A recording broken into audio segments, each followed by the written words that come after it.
What is up, ladies and gentlemen? But most of all, you ladies out there, thanks for clicking on another episode of Break the Silence. I am your host, Cyborg. Celtics, Heat, Bucks, Lakers. Let's talk about it. Split out!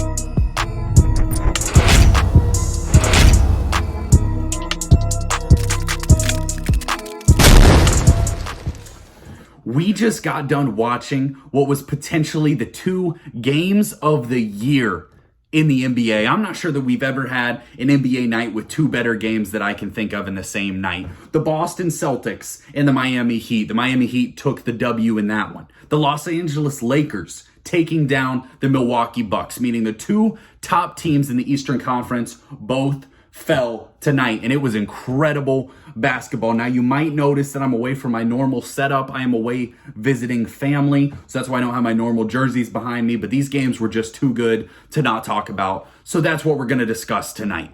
First, before we get into these two incredible basketball games, please take a second to hit that little button, like and subscribe to the channel. We are so close to 600 subscribers. Would love to get there by next weekend. So please take a second, hit that little button. Would help me out a ton. But let's get straight in to the topic at hand. Let's first start with this Boston Celtics and the Miami Heat game. Now, as you can see, I am a Boston Celtic fan. When I'm on this podcast, though, I try to be analytical about the games and try to look at them from an objective perspective. Now, a little bit of my criticism of the Celtics sometimes is coming from a fan perspective. They do frustrate me a lot when they turn the ball over at a high clip, which we'll get into.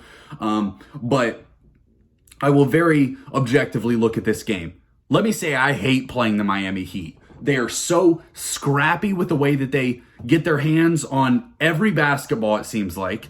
They're so hard to get a good look against. And every time the Celtics play the Heat, it's a very, very tough basketball game. I was talking to a guy on Twitter tonight, guy I didn't know, he's a Heat fan, and he was saying that he also hated playing the Boston Celtics. So these two franchises, it is a dogfight every time these teams play a game. And it's really incredible basketball to watch if you're not objective, but my blood doesn't boil more than when I'm playing the Miami Heat. And that is in no means a dig to the Miami Heat. That is just simply how great they are and how cohesive they play and how frustrating they are to play. Now, tonight, they had four guys score over 20 points, and that's unbelievable. They had Tyler Herro gave you 26, Bam gave you 28, Jimmy Butler had 25, and Kyle Lowry had 20. Now, this game almost didn't go into overtime. Jaylen Brown hit an unbelievable banked-in three, and we're going to talk about Jaylen Brown in a second because he played unbelievable. But the Heat had those four guys go crazy. And those four guys alone had, is that 100 points? Let me count real quick. Yeah, right over 100 points. So those four guys alone had right over 100 points. And if you're getting that kind of production from Tyler Herro and Kyle Lowry on a consistent basis, the Heat are going to be right back in the mix. They're one of those teams that really struggled to start the season. Jimmy Butler's missed a lot of games. Tyler Herro, Kyle Lowry, been a little in and out. Bam missed some games. So they've been really, really struggling with injuries. And then you have, all sorts of guys that have been playing for them. But when the Heat are at their best and when they're healthy, they're so scrappy. That Heat, like, it's talked so much about in sports culture and how important it is. No team in any sport that I can think of encapsulate the purpose and the importance of culture more than the Miami Heat. The way that those guys play together, the way that they play for one another, the way that Jimmy Butler hits big shot after big shot after big shot. He hit a mid-ranger to close out this game.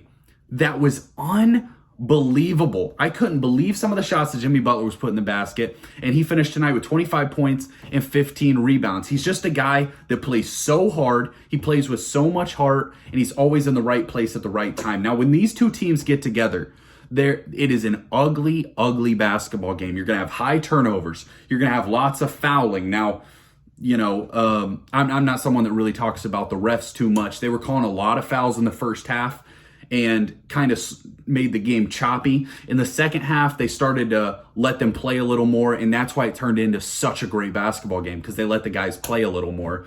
And tonight, both teams combined for 46 free throws.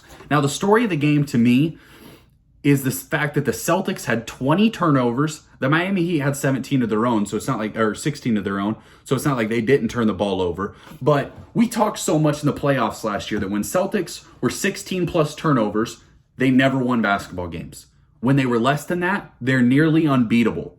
So it's like, yes, that's an arbitrary number, but it's all about how the Celtics are playing. When the ball's moving, when the ball's popping, when all their guys are playing smart basketball and, when they go to the rim, they're going up strong. When they're making passes, they're making smart passes.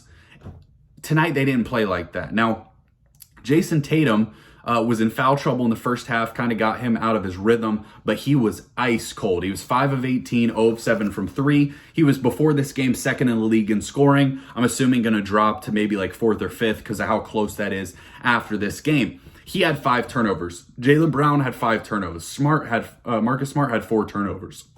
And then White and Al Horford both had 2. You're getting 18 turnovers from your starters. That is way too many to beat a team. Now, you got to give credit to the Miami Heat. This is not at all me taking credit away from the Miami Heat because they certainly deserve that. Now, the Celtics starters actually had a positive plus minus. Their bench really struggled tonight.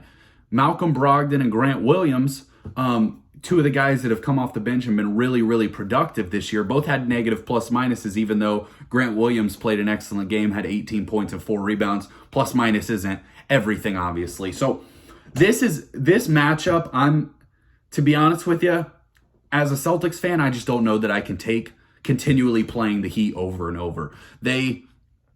We played them a couple years ago in the bubble when they took us down to make the NBA Finals. Last year in the Eastern Conference Finals, went 7. Jimmy Butler had a chance to win that game at the buzzer.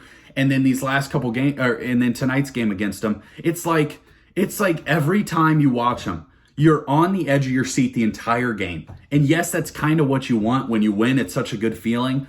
But man, is it stressful and frustrating. I want to move on quickly to the other game that we had on tonight. The Los Angeles Lakers taking down the Milwaukee Bucks. Now, this was an unbelievable one-on-one matchup between Anthony Davis and Giannis Antetokounmpo. Now, when we talk about Anthony Davis and his greatness, this is what we want to see from him.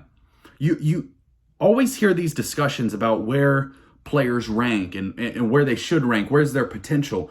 Anthony Davis is one of those guys that has the potential to be a top 5 player in the NBA, but kind of plays like a top 20-ish kind of player a lot of the time. When he plays and has 44 points, 10 rebounds, and 3 blocks, and goes head-to-head with Giannis Antetokounmpo in Milwaukee, those are the performances that make you a top 5 player in the NBA. These are legacy-defining games. When you're talking about a guy who's was on the NBA top 75. He's been in these discussions for All-Stars. He won a title with the Lakers and was in MVP conversations earlier in his career. These are the performances that solidify those conversations.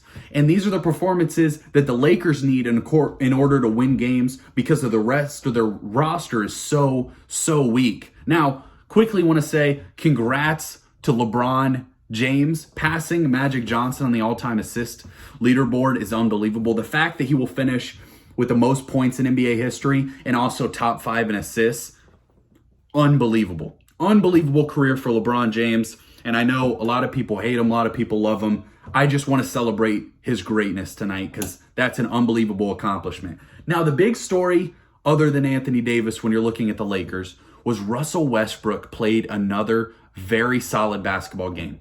And what was the most important stat that we saw tonight? He had 11 assists, but 0 turnovers.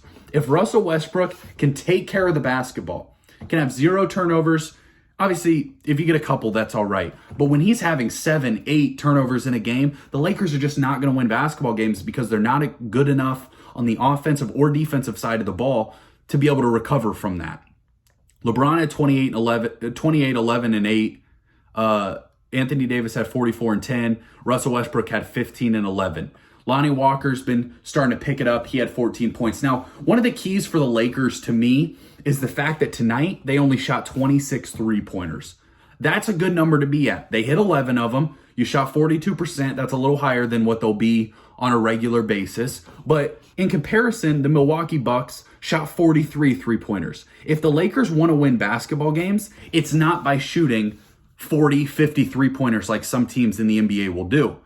It's by taking care of the basketball, getting good looks that your players can hit, where Anthony Davis, LeBron, Westbrook in the paint, that you can actually, you have three guys that, like, people hate on Russell Westbrook, but his ferocity and driving to the rim, we all agree that he's a very good driver of the basketball. LeBron, potentially the greatest driver of the basketball ever, and Anthony Davis down in the post is unbelievable. So if this team can focus down there and put most of their offense into the paint, and tonight they had 70 points in the paint, that is exactly what I want to see from the Los Angeles Lakers. It gets you to the free throw line, and it also puts a lot of pressure on the opposing team's defense. And the Milwaukee Bucks are a very good post defensive team. They tend to be a little worse on the perimeter. They tend to focus their defense in the post. So the Lakers went straight at them, tried to bully them, and scored 133 points in an unbelievable basketball game and closed that game out. Now I want to move quickly over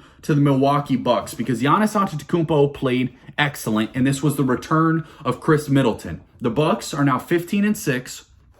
They're number 2 in the Eastern Conference pretty comfortably, and they just got Khris Middleton back. So you're imagining that this team is only going to get better. They're only going to get deeper. I do not care that the Bucks lost this game as far as looking at them. I do think this is a big win for the Lakers. I don't care about the loss for the Milwaukee Bucks. What they do need is a little more production from some of their bench guys, namely George Hill, Javon Carter, Wesley Matthews. Those guys played a combined 40 minutes and went 0 of 4 from 3, 0 of 4 from the field. You just need a little bit from those guys. But Giannis Antetokounmpo had 40 points, 7 rebounds, 5 assists. I don't know what else you can say about that man. In my opinion, he's the best player in the NBA. And then Jrue Holiday had 28 points, and he played unbelievable tonight. Brook Lopez was good. Bobby Portis is Bobby Portis. He gave you 15 points, and I'm a big Bobby Portis fan. So not worried at all about this Bucks team, but this is a massive win for the Lakers. Massive win for the Lakers, massive win for the Heat. Two teams that are started the season slow and maybe can start to get rolling. Maybe this gives them the confidence they need to get rolling. These are both teams won on the road, very similar fashions, both close games. They squeaked it out at the end. Highly impressed by both of those basketball teams. As a Celtics fan, I hope we never have to play the Heat again. Never in my life I'd like to play the Heat again. And the Bucks are going to be perfectly okay.